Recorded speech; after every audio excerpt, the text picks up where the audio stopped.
Let us start the explanation of poem number 4, question answers.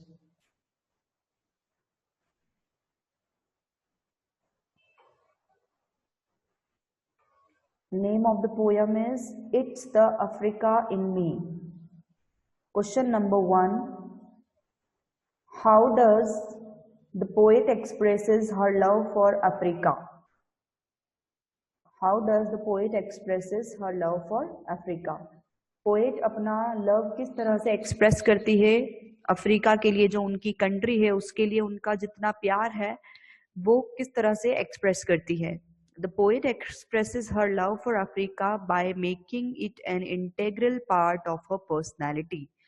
Poet अपना love Africa के लिए इस तरह से एक्सप्रेस करती है कि उन्होंने अपनी कंट्री को अपना एक इंटेग्रल पार्ट बना लिया है, अपनी पर्सनालिटी का एक हिस्सा बना लिया है. Her patriotism is reflected in her love for the flora and fauna of her country. और उनका जो पेट्रियोटिज्म है, देश को लेके उनका जो प्यार है, ये रिफ्लेक्ट होता है जितना वो प्यार करती है उस कंट्री के फ्लोरा और फोना से. Flora that means flower species and fauna that means animal species. तो अपनी कंट्री के प्लांट्स और एनिमल्स को जितना वो प्यार करती है उससे उनका पेट्रियोटिज्म रिफ्लेक्ट होता है. हर एक्ट्स ऑफ कम्युनिकेशन, जिस वे में वो बात करती है, हर इमोशंस एंड फीलिंग्स, उनकी जितने भी इमोशंस है, फीलिंग्स है, वो किस तरह से अपनी कंट्री से जुड़ी हुई है. हर क्रिएटिव एक्सपीरियंसेस, उनके जो क्रिएटिव एक्सपीरियंसेस है जो उन्होंने अपनी लाइफ में किए हैं. And her struggle in life, और उनका जो स्ट्रगल है जो उन्होंने अपनी लाइफ में किया है. And finally the conviction that her love for the country will sustain her through out her life. और फाइनल में एट द एंड उनका जो कन्विक्शन है कि वो हमेशा अपने कंट्री से प्यार करती रहेगी और उससे हमेशा से जुड़ी रहना चाहती है पूरी जिंदगी. वो दैट मीन्स कि जब से वो पैदा हुई है तब से लेके तो अपनी लास्ट ब्रीथ तक सिर्फ वो अपनी कंट्री से ही प्यार करना चाहती है. तो ये जो उनकी मेंटेलिटी है, इससे हमें पता चलता है कि पोएट कितना ज्यादा अपनी कंट्री से प्यार करती थी. The poet expresses her love for Africa by making it an integral part of her personality. Her patriotism is reflected in her love for the flora and fauna of her country, her acts of communication, her emotions and feelings, her creative experiences, and her struggle in life. And finally, the conviction that her love for the country will sustain her throughout her life. Question number 2. What picture of Africa do you get from the poet's association with it? What picture of Africa? Poets ने जिस तरह से हमें बताया है उसके according एक कैसा पिक्चर आप अफ्रीका का अपने माइंड में बनाते हैं? What picture of Africa do you get?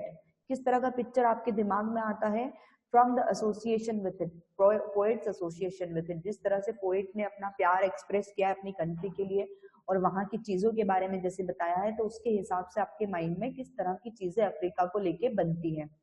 From her association with Africa, we get the picture that the country sustains the life of its citizens from their birth to death. From her association with Africa, जिस तरह से poet ने हमें Africa के बारे में बताया है उसके हिसाब से we get the picture, हम वो एक पिक्चर गेट करते हैं that the country sustains the life of its citizen from birth to death. कि जो कंट्री है वो किसी भी पर्सन की, किसी भी ह्यूमन बीइंग की जो कंट्री होती है वो कंटेन करती है वहां के सिटीजन्स की life from their birth to death. चाहे इंडिया हो तो हमारी फर्स्ट ब्रीथ से लेके लास्ट ब्रीथ तक हम क्या चाहेंगे कि हम हमारी कंट्री में ही रहें, है ना. So the country sustains the life of its citizens from their birth to death. For each and every activity perform by its citizen the country supports them. और कंट्री की, चाहे किसी भी कंट्री के कोई भी लोग हो, जब भी वो जो भी अपनी एक्टिविटीज को परफॉर्म करते हैं तो उनकी कंट्री से उनको बहुत सपोर्ट मिलता है with its resources and cultural lineage. उन कंट्री के रिसोर्सेज से और कंट्री में रह रहे लोगों से, एंसेस्टर्स से उनको बहुत सपोर्ट मिलता है. तो कंट्री जो होती है वो किसी भी पर्सन को हर तरह से सपोर्ट करती है, उसके बर्थ से लेके उसकी डेथ तक. So from her association with Africa, we get the picture that the country sustains the life of its citizens from their birth to death. For each and every activity performed by its citizens, the country supports them with its resources and cultural lineage. Question number 3. How does a country impact the growth and development of a person? How does a country impact? Country किस तरह से impact करती है growth और development? किसी भी इंसान के ग्रोथ और डेवलपमेंट पे कंट्री किस तरह से इफेक्ट करती है? During the growth and development of a person, the country becomes a part of his और हर पर्सनैलिटी. कंट्री जो होती है किसी भी पर्सन के ग्रोथ और डेवलपमेंट के टाइम पे उसका पार्ट बन जाती है, इंसान की लाइफ का पार्ट बन जाती है, उसकी पर्सनैलिटी का पार्ट बन जाती है. From birth to death, all the activities, emotions and feelings of the person are affected and controlled by the culture, tradition and heritage of the country. किसी भी पर्सन के पैदा होने से लेके तो उसकी डेथ तक जितनी भी एक्टिविटीज होती है, जितनी उसके इमोशंस होते हैं, उसकी जो फीलिंग्स होती हैं, वो इफेक्ट करती है किसकी वजह से? Are controlled by the culture. वो जिस कल्चर में रहता है उससे, जिस ट्रेडिशन में वो रहता है उससे, और वहाँ की जो चीजें होती है, वहां का जो कंट्री का हेरिटेज होता है, उन सारी चीजों से किसी भी पर्सन की लाइफ इफेक्ट करती है. उनकी ग्रोथ और डेवलपमेंट पे कंट्री के कल्चर का, ट्रेडिशन का बहुत ज्यादा इफेक्ट पड़ता है. During the growth and development of a person, the country becomes a part of his और हर personality.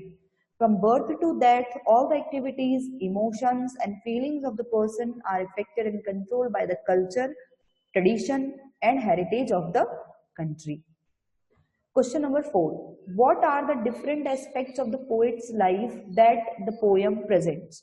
What are the different aspects of the poet's life? Poet की life के कौन-कौन से अलग-अलग aspects हैं that the poem present, जो poem में बताए गए हैं poet की life के. The poem portrays the poet's love for nature. Poem में हमें बताया गया है पोएट का जो लव है नेचर के लिए. हर क्रिएटिव एबिलिटीज, उनकी क्रिएटिव एबिलिटीज के बारे में हमें बताया गया है. हर strength and courage to face all the struggles of life, और हमें उनके बारे में ये भी बताया गया है कि उनके अंदर कितनी ज्यादा स्ट्रेंथ है, कितने ज्यादा करेज है कि वो अपनी लाइफ की सारी चीज, प्रॉब्लम्स को किस तरह से हैंडल कर लेती है. Patch up the fragments after a disaster, और जब भी उनकी लाइफ में कोई प्रॉब्लम आती है जिसकी वजह से वो टूट जाती है, तो फिर अपने आप को फिर से वो किस तरह से पैचअप कर लेती है और नेक्स्ट प्रॉब्लम के लिए, नेक्स्ट डिजास्टर के लिए, and get ready for next. Her love for animals and most importantly her love for Africa. और इस पोयम के थ्रू हमें उन्होंने ये भी बताया है कि वो कितना ज्यादा अपनी कंट्री के एनिमल्स से और मोस्ट इम्पॉर्टेंटली वो अपनी कंट्री से कितना प्यार करती है. ये सारी चीजें हमें पोएट के बारे में इस पोयम में बताई गई है.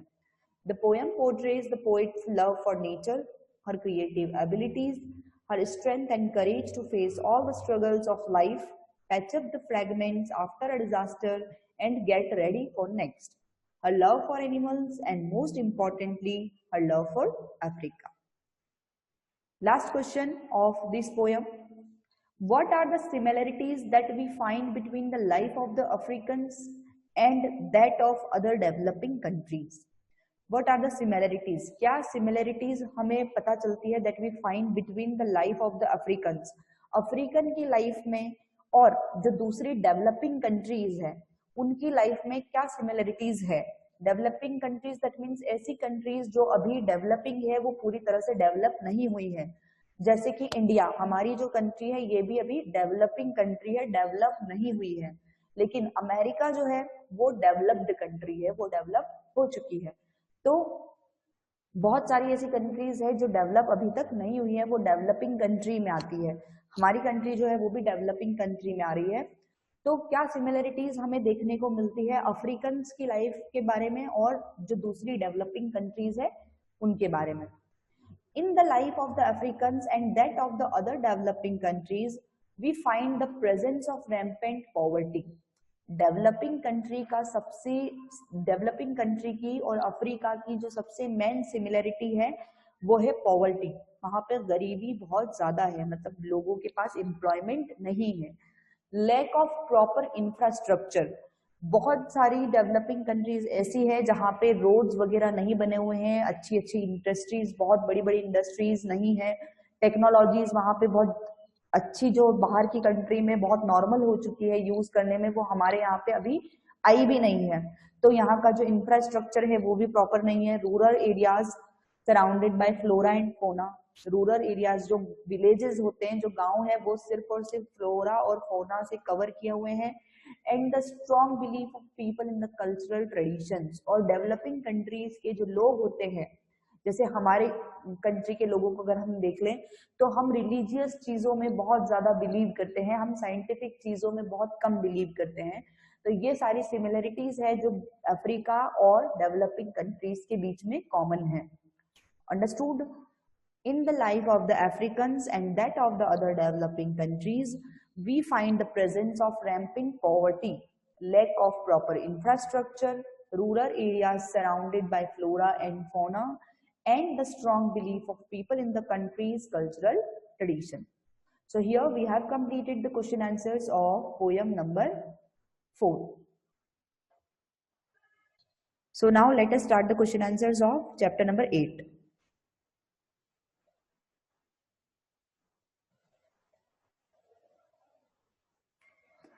When was Stephen born? Who were his parents? Stephen कब पैदा हुए थे और उनके पेरेंट्स कौन थे? Stephen was born on 8th January 1942 on the 300th death anniversary of the world-renowned scientist Galileo Galilei. Isobel and Frank Hawking were his parents.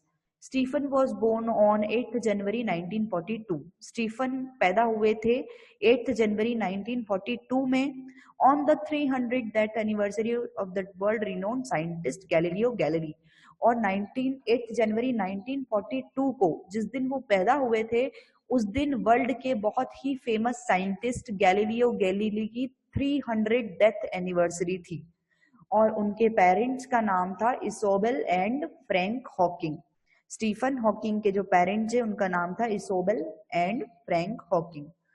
So the answer is Stephen was born on 8th January 1942 on the 300th death anniversary of the world-renowned scientist Galileo Galilei. Isobel and Frank Hawking were his parents. Question number 2. What did Stephen's father expect from him? Was he able to fulfill their aspirations? Stephen Hawking के जो father थे वो Stephen से क्या expect करते थे, और जो उनके फादर उनसे एक्सपेक्ट करते थे, क्या उन्होंने उनकी एक्सपेक्टेशंस को पूरा किया था स्टीफन हॉकिंग ने अपने फादर की? Answer is his father expected that he would become a doctor, but Hawking had a strong interest in physics and therefore after getting into Oxford University, England, he started working on Einstein's theory of relativity and the study of cosmology. So he was not able to fulfill his aspiration, though he made them proud by his spectacular achievements in science. His father expected that he would become a doctor.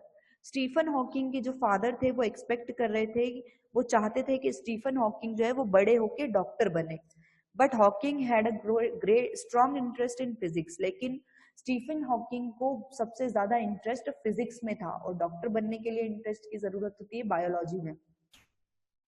तो Stephen Hawking जो थे उनको बहुत ज्यादा interest था physics में, and therefore, और इसी वजह से जब उनको ऑक्सफोर्ड यूनिवर्सिटी में एडमिशन मिला इंग्लैंड में, so he started working on Einstein theory of relativity. तो उन्होंने आइंस्टाइन की जो थ्योरी ऑफ रिलेटिविटी है उस पर वर्क करना स्टार्ट किया, and the study of cosmology, और कॉस्मोलॉजी के बारे में उन्होंने स्टडी करना स्टार्ट किया। He was not able to fulfil his aspirations. Stephen Hawking जो थे वो अपने फादर की एक्सपेक्टेशंस, उनकी जो एस्पिरेशंस थी वो तो फुलफिल नहीं कर पाए, दो he made them proud by his spectacular achievements in science, लेकिन उन्होंने इतने अच्छे अचीवमेंट्स साइंस में किए हैं जिसकी वजह से उन्होंने अपने पेरेंट्स को प्राउड फील करवाया था। Question number 3. Which motor neuron disease was Stephen Hawking diagnosed with? Were the doctors hopeful for him? कौन सी मोटर न्यूरॉन डिजीज हो चुकी थी स्टीफन हॉकिंग को? Were the doctors hopeful for him? और क्या डॉक्टर को ये उम्मीद थी कि वो ठीक हो जाएंगे? He was diagnosed with the motor neuron disease ALS. Stephen Hawking जो थे उनकी जो मोटर न्यूरॉन डिजीज थी उसका नाम था ALS. The disease over a period of time would cripple his body and most of the motor skills. और ये ऐसी डिजीज थी जो धीरे धीरे अगर बढ़ती गई, टाइम समय बीतता जाता और वो बढ़ती जाती, तो उनकी जो बॉडी के पार्ट्स है वो वर्क करना बंद कर देते और सबसे इम्पोर्टेंटली उनके ब्रेन पे इसका बहुत ज्यादा असर पड़ सकता था. When he came to know this, he fell into depression. और जब उनको अपनी डिजीज के बारे में पता चला कि उनको ये डिजीज हो चुकी है तो वो बहुत ज्यादा डिप्रेस्ड हो चुके थे. Although his doctors encouraged him to carry on, लेकिन उनके डॉक्टर्स जो थे वो बहुत ज्यादा होपफुल थे और उनके डॉक्टर्स ने उनको एनकरेज किया कि आप अपनी लाइफ में जो भी कर रहे हो आपको वो कंटिन्यू करना चाहिए. He saw no point in doing so. लेकिन स्टीफन हॉकिंग को ऐसा लगता था कि अब वो इस डिजीज की वजह से जो अपनी लाइफ में साइंस में अचीवमेंट्स और ज्यादा करना चाहते थे वो नहीं कर पाएंगे. Question number 4. Stephen lost his speaking ability by 1964, but he continued delivering lectures till death. What had made it possible? Stephen ने अपनी स्पीकिंग एबिलिटी जो थी वो 1964 में खो दी थी, लेकिन उसके बाद भी वो कंटिन्यूअसली लेक्चर्स डिलीवर करते थे आखिरी समय तक, मतलब अपने मरने से पहले तक भी उन्होंने कॉलेज में लेक्चर्स दिए हैं. What had made it possible? तो ये चीज किसकी वजह से पॉसिबल हो पाई थी कि वो बोल भी नहीं सकते थे, उनकी वॉइस जो थी वो इनटेंजिबल हो गई थी, लेकिन उसके बाद भी वो लेक्चर्स देते थे. तो किसकी वजह से वो लेक्चर्स दे पाते थे? Although Stephen lost his speaking ability by 1964, he continued delivering lectures till his death. This has been possible due to advanced technological devices. ऐसा इसलिए पॉसिबल हुआ है क्योंकि आज के टाइम पे जो एडवांस टेक्नोलॉजिकल डिवाइसेस बनती हैं, and also because of the computer aided voice synthesiser. और इसलिए भी ऐसा होता है उनके फ्रेंड ने, which was developed by his colleague David Mason, उनके जो कॉलीग थे जो उनके साथ वर्क करते थे, उन्होंने एक डिवाइस बनाई थी कंप्यूटर एडेड वॉइस सिंथेसाइजर, जिसकी वजह से जब वो बोलते थे तो उनकी वॉइस दूसरों तक क्लियरली पहुंच जाती थी और इसी वजह से वो लेक्चर्स कॉलेज में दे पाए थे. Although Stephen lost his speaking ability by 1964, he continued delivering lectures till his death. This has been possible due to advanced technological devices and also because of the computer-aided voice synthesizer which was developed by his colleague David Mason. Last question, which book of his is a best seller and why? उनकी सबसे famous book कौन सी थी, सबसे ज्यादा बिकने वाली book उनकी कौन सी थी और क्यों थी? His book A Brief History of Time is a best seller. उनकी बुक जिसका नाम था A Brief History of Time, वो सबसे ज्यादा सेल होने वाली बुक थी because he has discussed principles of science in a way that can be easily understood by a common man.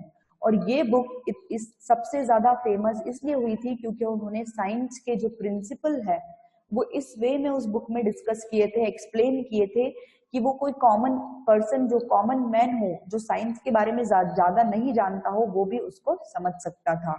The book has been translated into more than 10 languages.